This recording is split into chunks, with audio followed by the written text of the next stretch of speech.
ब्रह्ममुरारिसुर्यच्युतलिङ्गं निर्मलभासितशोभितलिङ्गं जन्मजदुःखविनाशकलिङ्गं तत्परमामि सदा शिवलिङ्गं देवमुनिप्रवरार्चितलिङ्गं कामदहनकरुणाकरलिङ्गं तत्परमामि सदा शिवलिङ्गं तत्परमामि सदा शिवलिङ्गं सर्वसुगन्धसुलेपितलिङ्गं बुद्धिविवर्धनकारणलिङ्गं सिद्धसुरासुरवन्दितलिङ्गं तत्परमामि सदा शिवलिङ्गं कुङ्कुमचन्दनलेपितलिङ्गं पणिपतिवेष्टितकारणलिङ्गं पङ्कजहारशोभितलिङ्गं सञ्चितपापविनाशनलिङ्गं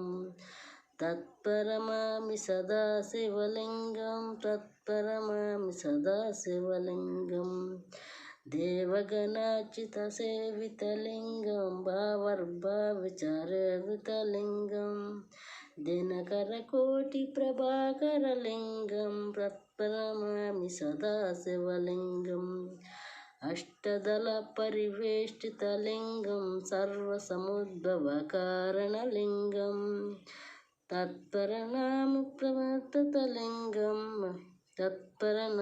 प्रवर्ततलिङ्गम् अष्टदरिद्रविनाशकलिङ्गं सुरवरपूजितलिङ्गं सुरवरवेष्टितसद्वतलिङ्गं सर्वपरं परमात्मकलिङ्गम्।